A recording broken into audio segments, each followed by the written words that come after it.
오늘 저녁 놓치면 안 될 뉴스 한판 브리핑. 예, 한판 브리핑. 오늘은 민동기 평론가 나오셨습니다. 어서 오십시오. 안녕하십니까.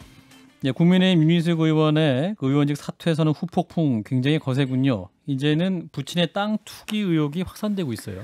그 쟁점을 다시 한번 정리해드리겠습니다. 윤희숙 의원 부친이 2016년 3월 직접 농사를 짓겠다며 농지 취득 자격을 얻었는데요. 예. 같은 해 5월 세종시 일대에 한 3,300평 정도를 사들입니다. 근데 권익위원회는 윤 의원 부친이 세종시가 아니라 서울에 살면서 벼농사도 현지 주민에게 맡긴 정황을 확인을 했고요. 그래서 농지법과 주민등록법을 위반했다고 판단을 합니다. 예. 여기에 윤 의원 부친이 시세 차익을 노리고 해당 농지를 매입했다는 의혹도 제기를 했는데요.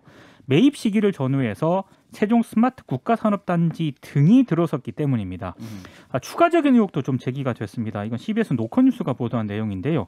윤 의원 동생의 남편이 박근혜 청와대 비서실의 행정관을 지냈고 부친의 토지 매입 시기인 2016년까지 최경환 당시 기획재정부 장관의 보좌관을 맡았기 때문에 이 정권 실세의 핵심 측근이었다. 그래서 윤 의원이나 이 여동생의 남편 장모 씨가 농지 매입에 직간접적으로 관여한 것 아니냐라는 의혹이 제기가 됐습니다. 예. 여기에 대해서 그 남편 장모 씨가 이렇게 해명을 했는데요. 본인이 청와대 근무한 경력이 매우 짧다. 2013년 2월 말부터 3월 말까지 한 달 정도밖에 안 되는 데다가 한 달 반. 예, 그리고 최경환 장관의 정책 보좌관도 1년 반 정도 근무를 했는데 실세 아니다. 그리고 장인어른이 농지를 매입했다는 사실도 이번에 처음 알았다. 이렇게 해명을 했고요. 해당 보도에 대해서는 법적 대응하겠다. 이런 방침을 밝혔습니다. 예. 더불어민주당 같은 경우에는 굉장히 공세가 거셉니다. 권익위가 경찰의 수사를 의뢰한 만큼 수사를 받고 결론에 따라 사퇴해야 한다. 이렇게 공세를 펴고 있고요. 뭐 김두관 의원이라든가 박용진 의원, 이재명 경기지사 이제 캠프 쪽에서는 윤 의원이 정말 몰랐느냐 이렇게 의혹을 제기하고 있고요. KDI 같은 경우 전현직 임직원들의 부동산 투기에 대해서 전수조사하자 이렇게 제안을 하기도 했습니다. 예. 그리고 지금 국민의힘 지도부로부터 탈당 요구 처분을 받았던 강기윤, 이철규 의원 있지 않습니까? 오늘 최고위원 회의에서 결정을 재고해달라 이렇게 촉구를 했는데요. 탈당 못하겠다? 그렇습니다. 강기윤 의원 같은 경우에는 토지보상법 위반 의혹이 제기가 됐는데 돌아가신 아버지와 함께 경작하던 과수원이 수용되면서 보상을 받긴 했지만 보상금을 산정하는 나무수는 시에서 책정한 것이다 이렇게 해명을 했고 이철규 의원은 편법 중요 의혹이 제기가 됐거든요. 예. 결혼한 딸이 대기업에 근무하면서 경기도의 이른바 영끌을 해서 산 집이다. 자금 출처 자료도 다 냈다. 이렇게 반박을 하고 있습니다. 근데 이준석 대표는 탈당 요구와 제명 조치를 재논의할 계획은 현재로서는 없다고 밝혔고요. 예. 선당 후사의 정신을 발휘해달라 이런 입장을 밝혔습니다. 예, 선당 후사 정신으로 먼저 탈당을 해달라 뭐 이런 메시지인 것 같은데. 예, 일단은 그 여당이 그 윤희숙 의원의 부친의 땅 투기 의혹에 대해서 굉장히 공세를 강하게 하고 있습니다. 이러한 또 의혹에 대해서 또 정면으로 반박하고 계신 분이 계세요. 국민의힘 박수영 의원인데요. 전화로 연결해서 입장 들어보겠습니다. 의원님 안녕하십니까? 예, 안녕하세요. 오랜만입니다. 예, 자 윤희숙 의원에게 끝까지 사퇴하지 말라 말리셨다면서요? 네, 그렇습니다. 하루 종일 말렸습니다. 예, 근데 실패했고요. 예, 그러면 그 입장은 여전히 완강한 거죠? 그렇습니다. 윤 의원이 뭐 다른 이유가 아니고 우리 정치인들 중에도 양심과 상식에 입각한 사람이 있어야 되겠다 이런 생각에서 냈기 때문에 아직도 확고하다고 보고 있습니다. 예. 근데 이제 권익위 발표 후에도 그 윤희숙 의원의 부친에 대한 추가 의혹이 나오고 있습니다. 이제 KDI에 근무했던 이력을 두고 이제 개발 계획에는 예타를 담당하고 있었으니까 예비 타당성 검토를 담당하고 있었으니까 그 내부 정보를 이용해서 땅 투기를 한 것이 아니냐. 이 부분은 어떻게 보십니까? 네, 뭐 말이 안 되는 거죠. 예비 타당성 조사라는 걸 조금만 알면 그런 무지한 얘기는 안 하게 됩니다. 현지에 5개의 산단이 지금 개발되었거나 되고 있습니다. 예. 그중에 4개는 일반 산업단지라고 하는 거거든요. 예. 보통 잘 모르시는데 일반 산업단지는 정부가 개발하는 것이 아니고 민간이 개발하는 것이기 때문에 애초에 그 4개는 예비 타당성 조사라는 게 적용이 안 되는 땅들입니다. 딱 하나 국가산단이 하나 있습니다. 스마트 산단이라는 국가산단 하나 있는데 예. 국가산단의 예탈은 언제 했느냐. 2020년 9월 달에 완료가 됐는데 아까 말씀하신 것처럼 땅은 4년 전에 산 거예요. 2016년 3월에. 예. 그러면 2016년 3월에 4년 뒤에 있을 예타 결과를 예측하고 샀다? 또는 내다보고 샀다 이게 말이 안 되는 거거든요. 그러니까 예. 이게 예타를 조금만 알면 말도 안 된다는 걸 충분히 알 수 있는 거라고 생각이 듭니다. 예, 미래산단조선은 이제 2013년부터 추진돼 왔었던 것이고, 그거는 일반 산단이라니까요. 예. 민간인이 하는 거기 때문에 예타가 없어요. 아예. 근데 일반 산단이라 할지라도 이제 종합적인 개발 계획이기 때문에 어떠한 정보를 알 수 있는 건 아닌가요? 그건 KDI에 있는 사람이 어떻게 알겠습니까? 세종시와 규모가 큰 거는 국토부까지, 예. 작은 거는 세종시에서 결정을 하게 됩니다. 예. 그러니까 KDI와는 아무 상관이 없는 것이죠. 그렇군요. 그래서 이제 민주당 김두관 의원은 그래도 국민의힘이 어설픈 사퇴쇼를 하고 있다. 악어의 눈물로 의혹을 덮으려 한다. KDI 부동산 투기 전수조사를 요구를 하고 있습니다. 이 부분에서는 어떤 입장이세요? 사퇴쇼를 안 만들려면 민주당 예. 의원들이 본회의에서 찬성표를 던지면 됩니다. 찬성표를 던져라. 민주당이 180석인데 180에서 찬성표 던져버리면 그대로 사퇴가 되는 거죠. 예. 그럼 사퇴쇼가 아닌 겁니다. 뭐 자기들이 표 갖고 있으면서 뭐 그런 얘기를 하는지 모르겠고요. KDI 투기 전수조사 이거는 정말 KDI에 근무하고 있는 전문직 종사자들 우리나라의 최고 엘리트들 모여 있는데 이분들의 전문성에 대한 모독입니다. KDI가 얼마나 정보를 지키고 노력하면서 이 일들 하고 있는데 그걸 전부 조사하라? 뭐 해도 좋습니다. 결정하면 하겠죠. 그러나 저는 전문가들에 대한 모독이라고 생각합니다. 예. 그리고 오늘 이제 저희 CBS 노컷뉴스 보도에 그 윤희숙 의원의 제부인 장 씨에 대한 의혹도 나왔죠. 박근혜 정부 당시에 청와대에서 근무를 했다. 그리고 이제 기재부 장관 보좌관을 지냈기 때문에 굉장히 좀 정보가 집중되는 거 아니겠습니까? 근데 그런 의미에서 또 관련 정보를 들었던 게 아니냐 이런 의혹도 나옵니다만. 기재부 장관 보좌관을 한 거는 박근혜 정부 때이고요. 예. 이 산단은 아까 말씀드린 대로 2017년 7월에 문재인 정부 때 계획이 이제 수립돼가지고 국가과제로 확정이 됐습니다. 예. 박근혜 정부 때 장관 보좌관했던 사람이 어떻게 문재인 정부의 그 계획을 알고 이렇게 정보를 흘렸겠습니까? 이게 말도 안 되는 거라고 생각이 들고 우선 또 이 그 동생의 남편분이 흘렸다면 이건 지금 우리가 얘기할 필요가 없는 겁니다. 동생의 남편이 흘렸다면 윤 의원이 흘리지 않았다는 얘기 아니겠습니까? 이건 아예 질문으로 성립하고 여기서 얘기할 필요가 없는 것이죠. 예. 자, 진중권 작가 질문하겠습니다. 예, 그런데 어쨌든 간에 그 부친이 땅을 사기 전과 후에 땅값이 뛰었다는 거 아닙니까? 평당 18만 원짜리가 그 50에서 60만 원으로 올랐다는 언론 보도가 있고 결국은 이분이 뭐 농사를 지으려고 땅을 산 게 아니라 투자 가치를 보고 거기 들어간 것은 분명해 보이거든요.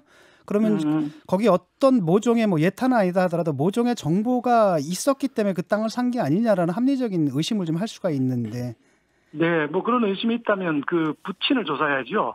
지금 우리가 논의하고 있는 것은 윤 의원이 내부 정보를 흘렸느냐 안 흘렸느냐 이거 아니겠습니까?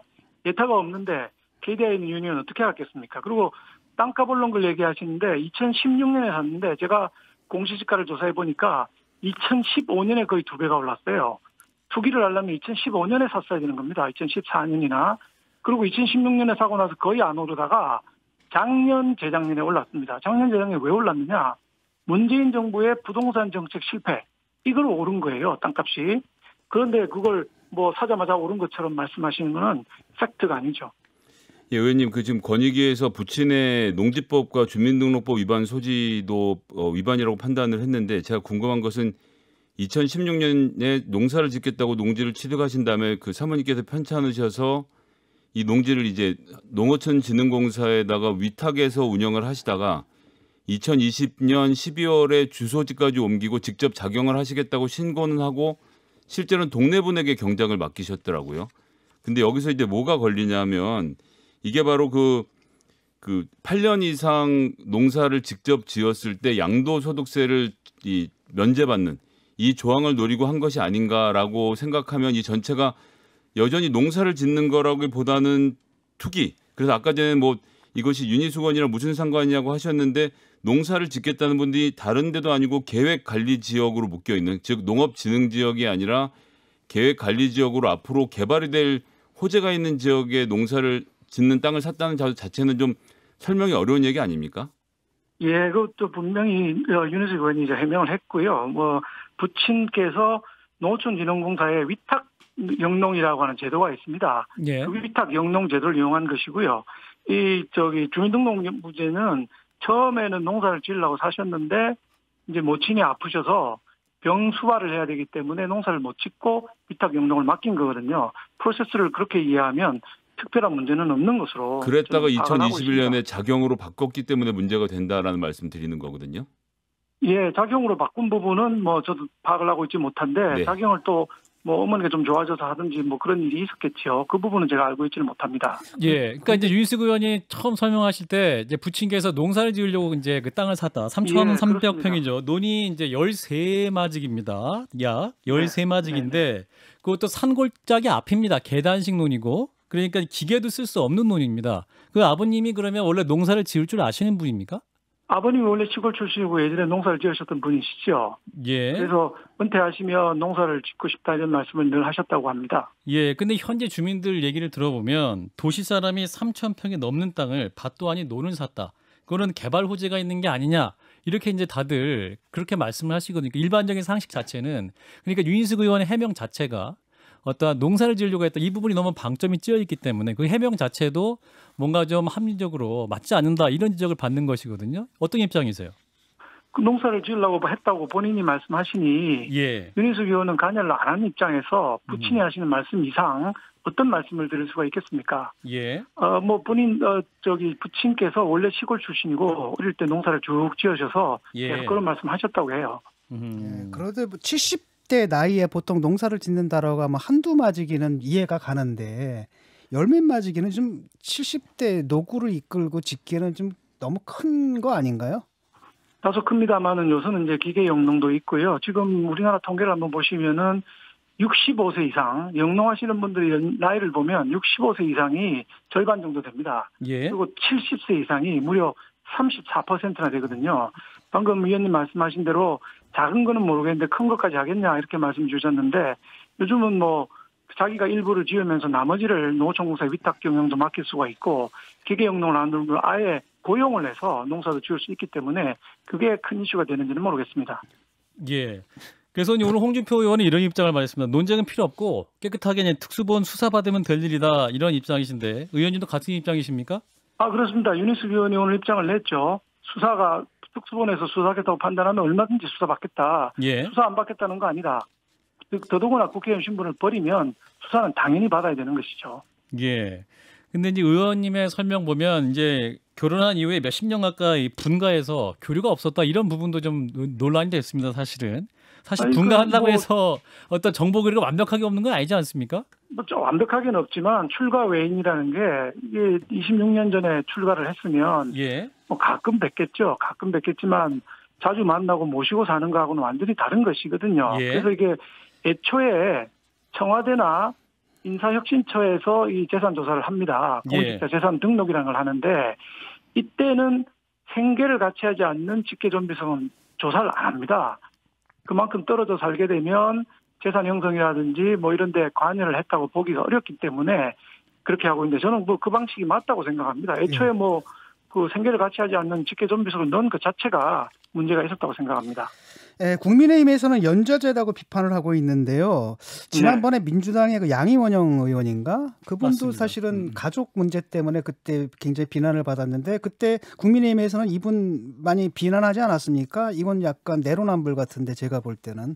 그거는 이제 뭐 드디어 어떻게 클리어가 되는지 모르겠지만 90세를 넘은 노모가 땅을 산 걸로 돼 있었다. 그래서 명의신탁 아니냐 하는 오해를 받았던 것이죠. 의혹이 해소됐는지는 제가 아직 모르고 있습니다만은 내용은 그렇습니다. 90세 이상 노모가 땅을 샀는데 이거는 그 명의신탁 아니냐. 90세 이상 노모가 어떻게 땅을 샀느냐 이렇게 됐던 상황이죠. 근데 이제 같은 점에서는 저희가 알기로는 부친께서 고향이 부산이시고 그 모친께서는 김해이신 걸로 알고 있는데 아무런 연고지가 없고 따님의 직장이 있던 그리고 사위가 지내고 있던 세종시에 땅을 샀다는 점에서 양이원영 의원과 같은 의혹을 충분히 제기해 볼 수 있는 입장이 아닌가라고 그 이야기한 적도 뭐, 있습니다. 예, 특수본에서 확인을 하면 될 것이고요. 제가 저는 뭐 내용은 정확하게 모릅니다. 이런 거는 아닐까 하는 추측을 하고 있습니다.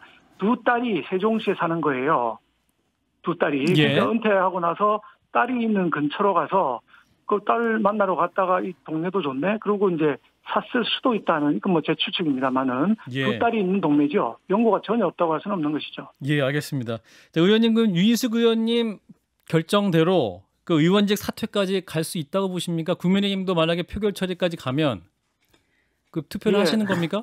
그러니까 뭐 과반 이상 180석을 갖고 우리가 표결한다고 해서 되질 않습니다. 과반이 찬성을 해야 되는데 예. 결정권은 민주당이 갖고 있는 것이죠. 민주당 의원님께서 사퇴 쇼라고 얘기하시지 말고 전부 찬성표를 꾹 눌러주셔서 본회의에서 가결됐으면 하는 바람을 윤 의원도 갖고 있고 저도 갖고 있습니다. 예. 쇼라고 비난만 하지 마시고요. 알겠습니다. 의원님 말씀 여기까지 듣겠습니다. 고맙습니다. 네, 감사합니다. 네, 국민의힘 박수영 의원이었습니다. 예. 예, 국민의힘 의원 입장까지 함께 들으셨는데 자, 이 문제 어떻게 봐야 될까요, 진 작가님부터?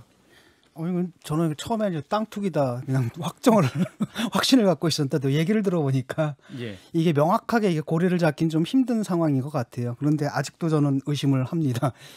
왜냐하면은 땅이 좀 너무 많잖아요. 너무 많고 이게 노년에 경작하기에는 좀 땅의 크기가 너무 큰 것 같고 13마지기 정도. 예, 예. 네.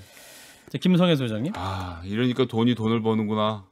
나는 돈 버는 법을 진짜 아무것도 모르고 있었구나. 요즘 매일매일 배웁니다. 이번 일을 통해서 제가 몇 가지를 알았는데요. 예. 일단 이게 10,000평방미터가 1헥타르죠.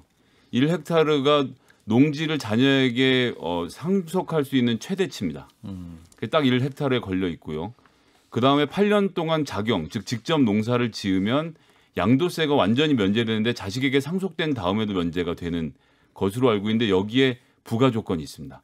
작용은 전국 어디에서나 농사를 지으려 기차를 타면서 왔다 갔다 할 수 있는데 양도세 면제에 해당되려면 해당 작용지에서 30km 안에 살아야 돼요. 아하. 그래서 2020년 12월에 주소지를 옮기고 2021년 1월부터 작용하겠다고 신고는 하고 실제로는 쌀 7가만이었나요? 동네 분한테 농사를 위탁을 해서 애시당초 작용할 의사가 없었고 주소지만 옮겨놨다가 권익위 수사가 시작되는 이런 무렵 5월에 시끄러워지니까 다시 쓱 동대문으로 옮겨가신 이런 과정들을 쭉 보면 또 제가 이번에 또 이것도 처음 알았는데 농지는 보유세가 0.07%더라고요.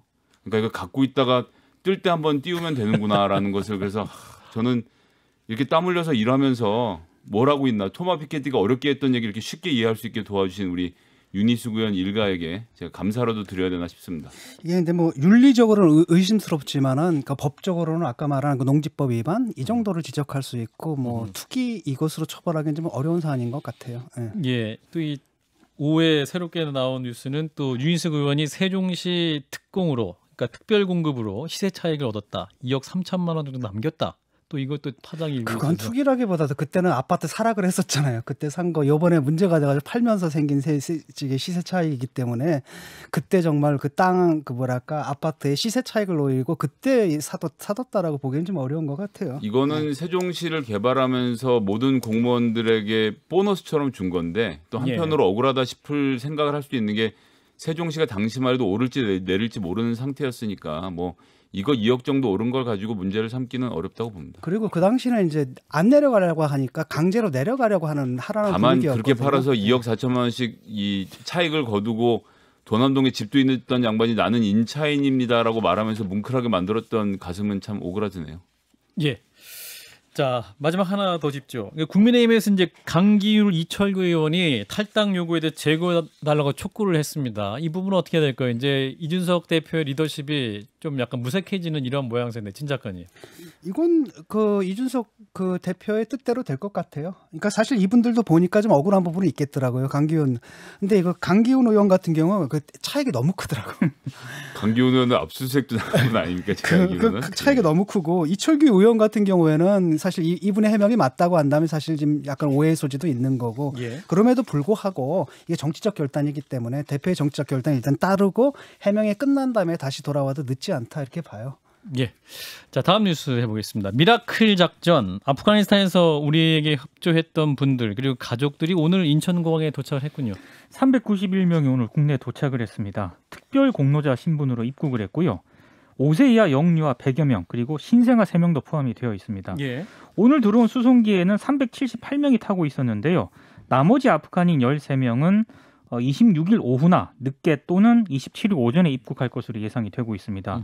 이들은 입국 뒤에 충북 진천 국가공무원 인재개발원에서 약 6주에서 8주간 머물 예정이고요. 법무부가 단기 방문 비자를 발급해서 일단 입국시킨 다음에 장기 체류자 허용되는 자격을 부여할 그런 계획입니다. 그리고 391명에게 단계별로 체류 자격을 부과한다는 방침인데 일단 단기 방문 비자를 발급해서 입국시키고 장기 체류가 허용되는 체류 자격으로 신분을 변경할 계획이고요. 이들에게 향후 거주 비자를 발급할 수 있도록 법령 개정도 추진한다는 방침입니다. 예. 그리고 출입국 관리법 시행령 일부 개정안을 이미 입법 예고를 한 그런 상황인데요. 입국 시에는 유전자 증폭 검사를 실시할 계획이고요. PCR 검사. 그렇습니다. 그리고 진천 시설에는요, 의료진하고 외국인 업무에 전문성이 있는 법무부 직원 40명도 파견할 계획입니다. 예. 자, 인도적 지원 차원에서 이번 조치는 그래도 우리가 평가할 만한 작업 아니었을까요? 진 작가님부터. 예, 인도적 차원에서 분쟁 지역의 외국인을 나름 400명이면 그래도 꽤 큰 규모로 수용키로 한 것은 이제 이번이 처음이고 평가받을 일이라고 봅니다. 그런데 예. 문제는 뭐냐면 우리가 이들을 받아들일 준비가 되어 있느냐. 사회적으로. 선진국들은 보통 독일 같은 경우는 100만씩 받아들이고 웬만한 유럽 국가들 몇십만 단위로 받아들이고 거기에 따른 프로그램들이 있거든요. 난민이 오면 그냥 달랑 내버려 두는 게 아니라 이게 지원을 해야 됩니다. 생활비를 주고 그다음에 교육비를 주고 훈련비를 주고 등등등등 여러 가지 지원책들이 같이 나가고 그다음에 이것이 전체적인 그 나라의 출산 정책 있잖아요. 저출산 정책, 즉 인구 정책과 맞물려서 이들을 어떻게 통합해내는가. 그다음에 훌륭한 자국민을 길러내느냐 이런 계획들을 갖고 있는데 우리는 하나도 없고요. 지금 보면은 예산이 24억 6,700만 원밖에 없는 건데 이것도 대개 보면 난민 심사비 이런 거거든요.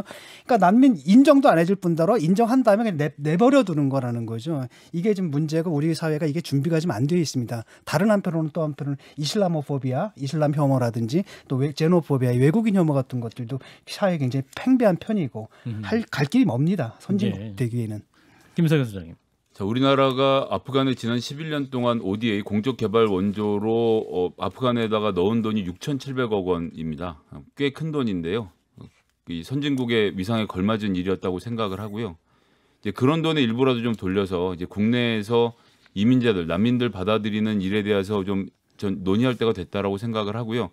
근데 좀 한편으로는 다그치지 않았으면 좋겠어요. 이민자를 받아야 되고 난민을 받아야 된다라고 받지 않는다고 말하면 안 된다, 나쁘다라고 말하면 사실 이제 중간에 껴있는 사람들 입장에서는 두렵고 겁이 나기도 하거든요. 이번에 진천 이장님들 모여서 회의하시는 것도 보니까 과히 기분은 좋지 않지만 그래도 우리가 수용하겠다 이런 입장을 밝히는 게 전 대한민국 국민들 딱 평균치의 마음이라고 생각하는데 이분들 지금 아프간에서 오신 이분들, 예멘에서 오신 분들이 잘 정착하도록 해서 이것이 좋은 모델이 돼서 대한민국 국민들이 안심할 수 있는 시간을 벌어주고 그리고 조금씩 또 점차적으로 늘어갔으면 좋겠습니다.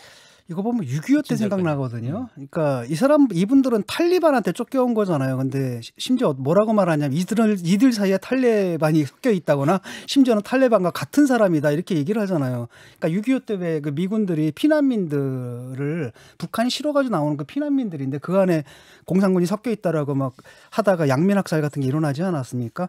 그거 지금 굉장히 비슷한 장면인데 좀 나눴으면 좋겠어요. 이슬람이라도 다 같은 이슬람이 아니거든요. 극단적인 이슬람들이 있고 그것은 사실 모든 종교에 다 있잖아요. 극단적인 종교를 가진 사람들이 있고 대부분의 사람들은 대부분의 이슬람 신도들은 우리랑 하나도 다르지 않은 그런 사람들이라는 생각을 좀 가져야 될 것 같아요. 예. 그 6주간 이제 진천에 머물게 된다고 하는데 그 이후 계획은 아직 나온 게 있나요? 아직 구체적으로 나온 건 없습니다. 예. 계획이 없을 겁니다. 예. 왜냐하면 우리가 준비가 안 돼 있거든요, 전혀. 예. 그래서 이제 지난해 기준 우리 난민 인정률이 1.1%이기 때문에 그러니까 안 받는다는 얘기죠, 공식적으로 우리. 그러니까 난민을 인정하는 비율이 우리나라가 너무 낮거든요. 그러니까 이번 기회를 계기로 이거를 좀 높일 필요는 있는 것 같고요. 그리고 난민 심사가 너무 엄격하다는 그런 지적도 있기 때문에 그런 부분에 대해서도 우리 사회가 조금 이제는 좀 포용적으로 할 필요가 있는 것 같습니다. 예, 어차피 선진국이 되면 이게 다민족 국가로 갈 수밖에 없거든요. 예, 그래서 그걸 우리가 이제 현실로 받아들이고 천천히 준비해 나가야 될 것 같아요. 네, 청취자 아비투수님도 이런 문자 주셨어요. 아프간 협력자들 환영합니다. 우리나라 이미 온 난민들도 가족을 데리고 올 수 있으면 더 좋겠다. 그리고 이들을 우리 사회 구성원으로 수용할 수 있으면 좋겠다. 우리도 언젠가 난민이었고 난민이 될 수 있다는 것을 기억해야 한다.